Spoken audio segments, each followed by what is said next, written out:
Hey everybody, happy summer. It got hot real fast. So I'm going to try to make this as short and sweet as possible because we've all got coaches to help coach. But we've changed things back to some people are at the gym and some of us are at home. And we're doing a more fast and strong style on Tuesdays and Thursdays. I will tell you my general pattern for the last year has been Tuesday, we are going to work on single leg stuff. And have a long run biased WOD. So you can expect a little bit longer. There should be some running or cardio version. I have versions for wherever you are. And we will be working on single leg stuff. It started because that is very important for runners, but I also really, really believe it carries over into making you a better CrossFitter in general. When you can use two legs to lift everything, we all know we have one side that's stronger than the other, right? You use two legs, your stronger side might be doing more work and you don't even know it. So by having to work on each leg individually, I really do think it makes us overall stronger so that when we go to do that big squat clean or, snatch or overhead squat or whatever else, we've got the stability from all the single leg work. So it is not just a fast and strong thing. It will benefit everybody. So that will be my Tuesdays. And in general, Thursday is going to be some kind of upper body and core because those are also very important for runners, but also very important for everybody else and CrossFitters. And there will be, I've always done an interval on Thursday. I've moved it to the end so that people who are on Zoom can do it after they shut their computer down, and just to make sure that there's enough time for everybody. All right, so there's my little spiel. Now let me tell you what we're doing tomorrow. So warm up, 2 rounds of either 10 wall ball cleans or 10 light dumbbell cleans. If you do the dumbbells, oh, this dang black door, I got 2 weights. You're gonna bend over and just get them up. So we're just getting used to that hip extension, getting everything warmed up. If you are using a wall ball, hold it between your legs, and then you're going to catch it there. 10 reverse lunges in place, 10 plank, jump in and out. This has been our at-home Jillian Michaels move, but in a plank, jump in, out. There's 1, 2, 3, up to 10. Yoga push-ups, you all know that. That is a push-up into a nice smooth down dog. 10 dump trucks. Go through that 2 times, and then we'll get Spider-Man stretch and pigeon stretch. Both very important when we're doing lower body stuff. All right, so for our strength, we're doing 3 sets of 8 of 3 movements, so sort of trying to keep strength short. It should take no longer than 20 minutes, hopefully less, because our WOD is going to be long. Cross carry lunges, we've been doing some more of these, right?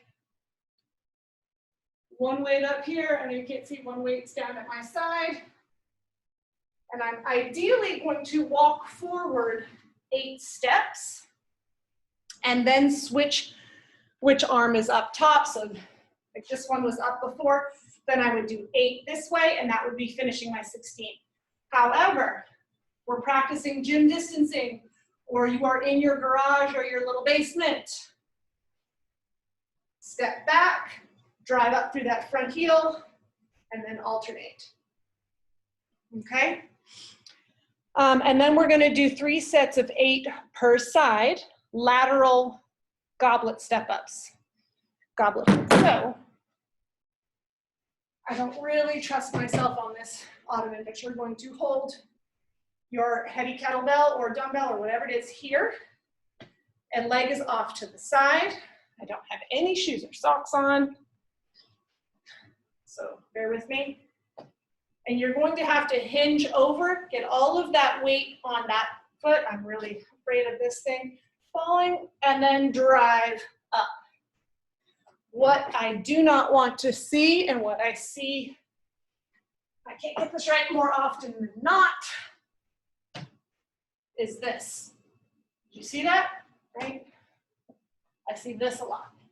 You're jumping off that bottom leg. Do not do that. We're working on the leg that's up. So you will hinge over a little bit. Sometimes I'll lift my toes and then drive out of that leg that's on the box. That's where the work's being done. We'll do 3 sets of 8. So 8 on each side. And then 3 sets of 16 unweighted glute bridges. So unweighted, but I want you to squeeze your glutes and drive your hips up towards the ceiling. Never come to where you're deloaded. Stay engaged and just tap down. All right, so we're gonna try not to take too much rest in between all of those. Again, I don't want you to take longer than 20 minutes to get through this because our WOD is a 25-minute cap. I did say long run biased WOD. Here's the way it's written. So 5 rounds for time, 400-meter run, 30 kettlebell swings, 20 wall balls, and 10 hang power cleans. And I totally forgot to put weights in. I will go fix that. In my head, I'm thinking for you guys at the gym, standard weights, right? So green and yellow for the kettlebell, 14 and 20, or 20 and 14 for the wall ball, and 95-65 for the hang power clean. Then you rest 1 minute. During your rest, I want you working on breathing through your nose. Do not sit down. Walk around, try to calm your heart rate and your lungs back down so that you are ready to do the next round. So options. If you are at home, instead of a 400-meter run, you can do half a Tabata of either double unders, single unders, or jumping jacks. So that's just 2 minutes of 20 seconds on, 10 seconds off. Just because I don't want anybody doing double unders for 2 straight minutes, because that's crazy. So you will have to watch the clock for that. Another option at home, or guesstimate too. You might know after that first round how many you can get in 20 seconds. But basically, a 400 should take somewhere, everyone in the gym, somewhere between 1.5 minutes and 2 minutes, right? So you're trying to do some cardio for about that time. Another option, if you are at home and you are able to work out in your garage and you feel safe enough running away from your house, Chris may tell me this is not good, and if he does, I will change this. Run 45 seconds away from your house, or a minute if you know you're 400 times closer to 2 minutes. Run a minute away from your house, turn around and come back. But that means you're gonna have to have a watch or a phone to help you know when to turn around.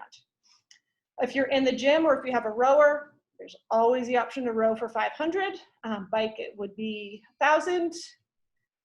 If you have a treadmill, great, go for that.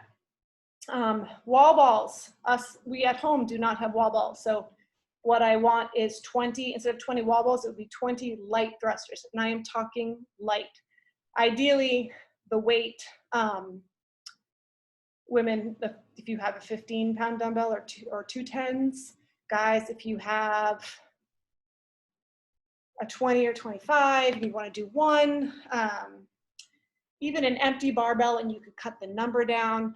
Obviously, keep it in your hands. We're not throwing anything. If you're at the gym, you can throw it. Those were all of my notes. My goal was to keep this simple at the gym. So if you guys want to go outside, you can do, instead of wall balls, you can do thrusters with light weights, because the kettlebell and hang power clean, you can set up outside, then there's no converging at the door to get out and everybody can keep their distance. Or you can row. Chris will work it out and make it all work. I did put a 25-minute cap on here. Because of the rest, and because we are all just getting started back with running in a WOD or this kind of thing, I'm not expecting everybody to finish, and that's okay. I needed it to be 5 rounds for time because of the number scheme, and tomorrow's Cinco de Mayo, and I have issues. Put the 25-minute cap on there because I want to be able to keep the class in a time span, especially for the people at the gym that need to get in and out, and for us on the computer. I will tell you, I have the 11:30 class tomorrow, and I will make sure we stay on time to be able to get this done. I think that is all of my notes. If anybody has any questions after watching this, please feel free to message me and ask. I will see you guys tomorrow. Bye.